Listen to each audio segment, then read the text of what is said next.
What zero represents is Joe Biden's understanding of the U.S. economy, because he has no clue what's going on. You can't brag about the fact that we had one lone month where high prices didn't get any higher. It's not like they went down. They just didn't go up. But if people were struggling with high prices, their struggle didn't get any easier. It remained the same. What would have been good is if prices could have come down, but they didn't come down. And in fact, the only reason that the headline number didn't go up was because we finally got some relief at the pump. Gas prices came down, but a lot of other prices, food prices keep going up, rents keep going up. We are nowhere near done with this inflation problem. It is going to be here for years and years and years, probably the remainder of this decade, and probably then some. As they keep telling us, this is a very unique recession. In fact, most people don't even want to admit that we have one. But look at the recessions of the 1970s. You had rising prices there during stagflation, and that's what my forecast is. Remember, last year,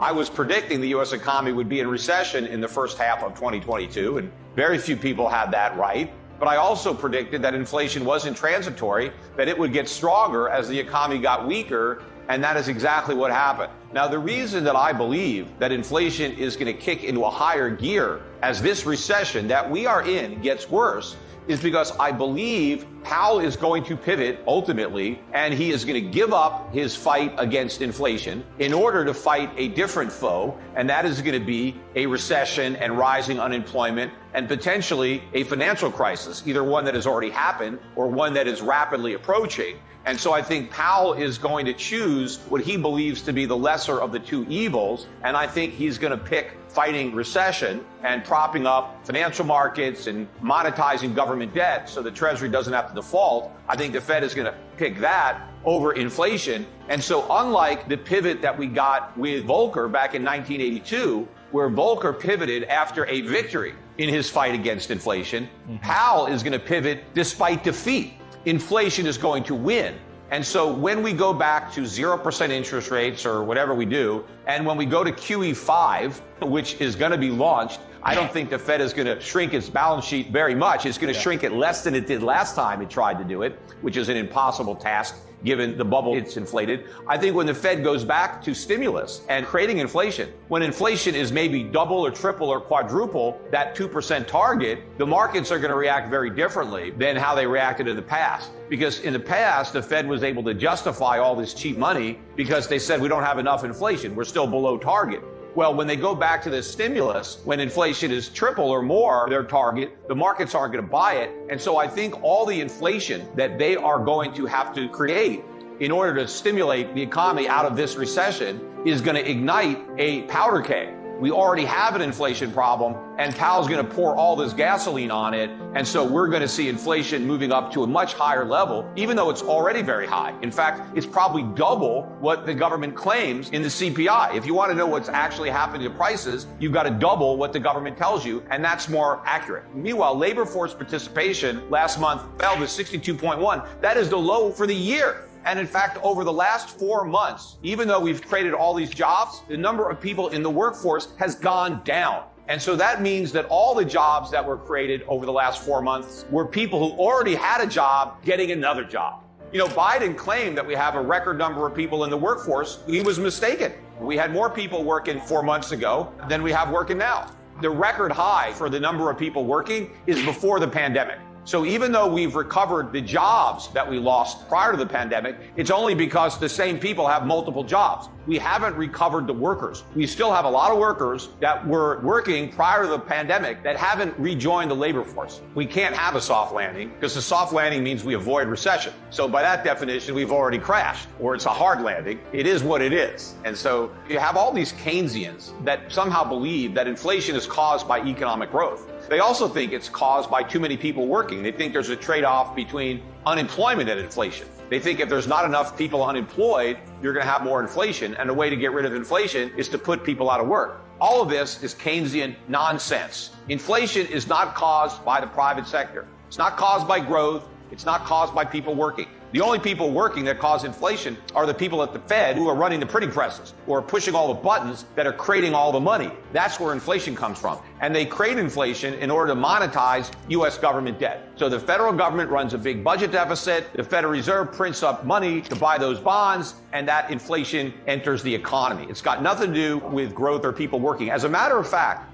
in a real economy, the stronger the growth, the lower prices. Because what is economic growth? It means increased output. It means more goods and services are being produced. Well, if you increase the supply of something, then you decrease the price. So a productive economy that's producing more stuff means that the price of that stuff is lower. The same thing with people working. If more people are employed productively, their productive output is increasing the supply of goods and services, keeping the prices down. If you slow down real economic growth, if you force people out of work, you're going to have less supply. We're not going to make as much stuff. We're not going to be offering as many services. And so therefore, the prices of those goods and services, all else being equal, are going to go up. Supply creates demand. So if people are producing and putting goods and services into the economy, well, now they have the ability to share in that production. They've earned money helping to create stuff, and now they could spend that money to buy the stuff that they created. And so the demand that comes from real production doesn't cause prices to go up. The only kind of demand that causes prices to go up is when the government just prints money and gives it to people. And so that money is not a function of production. People didn't earn that money producing. They just were sent the money by the government. I mean, that's what happened during COVID to a huge degree. You had people who had jobs and were working to help make stuff. They went home. They weren't working at all. They weren't making anything. But now the government sent them money. They weren't earning money because they worked. They were being paid not to work. But the worst part about it was many people were paid 2 or 3 times not to work than what they earned when they were working. So now these people who weren't working at all had all this money to go and buy stuff, but they didn't help produce any stuff. That's what pushed up prices, because you had all this fake demand and no supply. You see, the proper monetary policy response to the pandemic, if everybody was going to stop working, the Fed should have shrunk the money supply, not expanded it. The U.S. government should have cut spending, not spent more. That would have balanced out supply and demand. But instead, we had the worst combination of monetary and fiscal policy probably in the history of the country. In the face of collapsing supply, we flooded the economy with phony demand. And so we're experiencing now, I think, just the beginning of those consequences. We've got a long way to go, which is why the idea that inflation has peaked is nonsense. Historically, whenever they brand a piece of legislation, whatever the name is, the effect will be the opposite of that name. So if a bill is called the Inflation Reduction Act, then you know right off the bat, the effect of the bill is going to be to increase inflation. And that's exactly what it's going to do. First of all, there's all this new government spending. That's more demand, artificial demand, coming into the economy. How is the government going to get all this money that it's going to spend? Because it's not going to get it from those tax hikes. It's ultimately going to get it from the Fed. The Fed is going to have to print more money to monetize those debts. Now, even if the Fed doesn't do that and the government has to find private buyers for those bonds, well, then it's going to crowd out investment in the private sector. And so that's going to mean fewer things are going to be produced because the private sector is going to have less money to invest in capital and things to improve productivity. And so that ultimately causes prices to be higher. So will the increase in corporate taxes, because to the extent that corporations have to pay higher taxes, it comes at the expense of lower investment. So if corporations have less money to invest in plant and equipment and expanding supply, that ultimately puts upward pressure on prices. What the government needs to do to reduce inflation is reduce government spending. We need a bill that cuts government spending. The government is doing the opposite. They are increasing government spending. So what they're doing is they are throwing gasoline on a fire that's already burning hot. The government makes everything more expensive. It's the free market that makes things less expensive. So if we want to help put downward pressure on prices, we got to get government out and let the free market in. Now, in fact, they may be cutting interest rates before the end of this year, but it's not going to be because they've won a victory over inflation. It's going to be because the economy is in a much more severe recession than the one it's in right now. In other words, this recession that's here is going to get worse and that's going to force politicians to try to do something. Once the political pressure is greater because of unemployment and the economy, then the Fed is going to switch its attention from inflation. But the inflation problem is not going to go away. It's just that this other problem is going to loom larger in the eyes of the Fed. And I think what's driving the markets is this bad news on the economy is good news for the markets, because it means the Fed will pivot sooner. And before it pivots, it will raise rates less than it might have raised, absent the bad economic news. And again, you still have all of these Keynesians out there that think bad economic news is good news on inflation. They think the weak economy will weaken inflation. It won't. It is going to strengthen inflation, especially when the Federal Reserve and the government respond to the weakening economy with more stimulus, because that stimulus is inflation. So they're going to start creating more inflation, even though we already have too much inflation. And so the problem is going to get much bigger than the markets understand.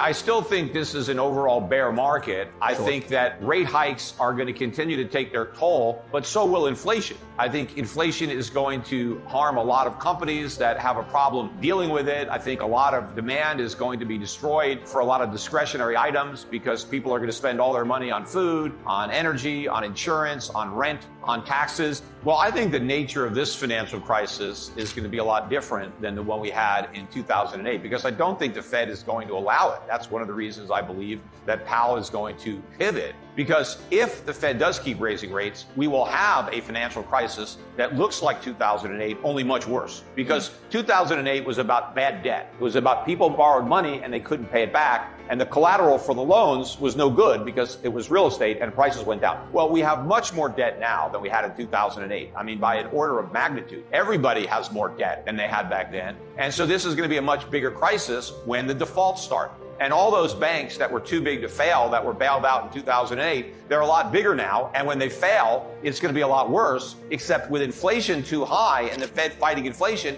there are no bailouts. There's no TARP 2.0. All these banks are going to have to be allowed to fail. And that means customers are going to lose money, not just stockholders or bondholders. The customers are going to lose money, because the FDIC doesn't have any money unless it gets it from the Fed. And the Fed isn't going to be giving out money if it's fighting inflation. It's taking away money.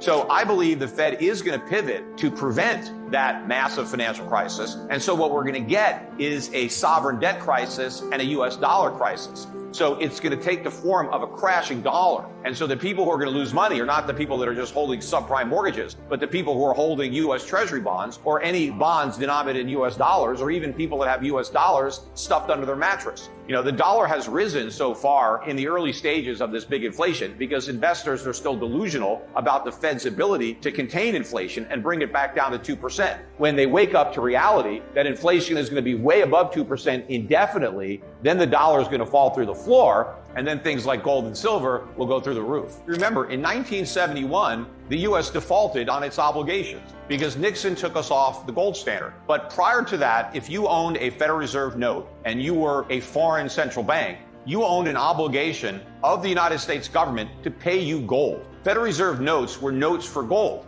And the U.S. government defaulted on those notes. We told all of our international creditors, we promised to pay you gold. If you had $35, we promised you an ounce of gold. And they did a couple of devaluations first, but that wasn't enough. And then Nixon said, you know what? We're going to default completely. We're going to give you no note gold for your notes. We're going to pay nothing. So that was an official default. And then gold went from $35 an ounce up to $850. So people who had U.S. Federal Reserve notes thought they were going to get a certain amount of gold. They ended up getting a fraction of that gold because the value of the dollar imploded relative to gold because we defaulted on that promise. And I think it's going to lose its status as the reserve currency, and that is going to be a game changer for the U.S. economy because we rely on the ability to exchange the paper we print, U.S. Federal Reserve notes, dollars, for the goods the rest of the world produces. We don't have to produce goods in exchange, and that's been the free ride that we've had on this global gravy train, and that's going to come to an end, and that's going to have profound implications for the U.S. economy and the standard of living of America.